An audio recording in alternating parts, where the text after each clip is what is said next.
तो मैं एक शायरी के माध्यम से उनको बताना चाहता हूँ कि उनका कर्तव्य क्या है, कि बीता हुआ कल कभी आज नहीं होता।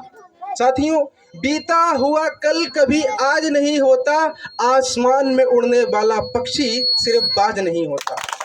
कि बीता हुआ कल कभी आज नहीं होता, आसमान में उड़ने वाला पक्षी सिर्फ बाज नहीं होता। और जिस कौम के नौजवान संघर्ष नहीं करते, उस कौम के सर पर कभी ताज नहीं होता, कभी ताज नहीं होता।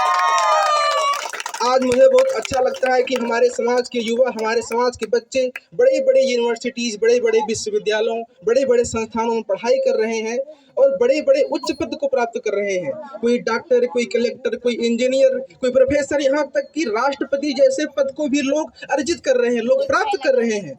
साथियों, किसी भी महापुरुष की जयंती मनाने का उद्देश्य क्या होता है? केवल 2x2 के फ्रेम में बाबा साहब की प्रतिमा को लगाकर 2-4 पुष्प मालाओं से उनका स्वागत कर कर और 2-4 शब्द कह देना, यह इस मंच का उद्देश्य नहीं है।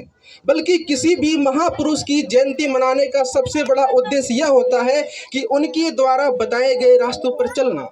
उन्होंने इतिहासों में हमारे लिए जो संघर्ष किए हैं, जो त्याग दिया है, जो बलिदान दिया है, वो वक्त आ चुका है कि हम उनके लिए कुछ करें, उनके लिए उनके द्वारा बताए गए रास्तों पर चलें। साथियों, हमारे समाज में बहुत सारी अच्छाइयाँ हैं तो बहुत सारी बुराइयाँ भी हैं। मैं इस मंच के माध्यम से उन्हीं बुराइयों पर प्रकाश डालने के लिए आप सबके सामने आया हूँ और मैं आशा करता हूँ कि हमारे समाज का प्रत्येक वर्ग, हमारे समाज के प्रत्येक लोग मेरे इस बात पर अमल करेंगे और आज के बाद से इन सब बुराइयों को जड़ से उखाड़ फेंकेंगे।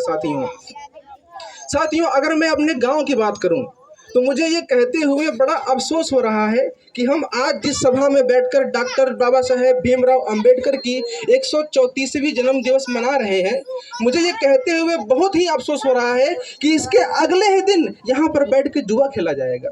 इसके अगले ही दिन यहाँ पर लोग बैठकर अभद्र टिप्पणियां करेंगे, गाली गलौज करेंगे। इसके अगले ही दिन लोग यहाँ पर समूह में इकट्ठा होकर गांजा जैसे नशीली पदार्थों का सेवन करेंगे। साथियों,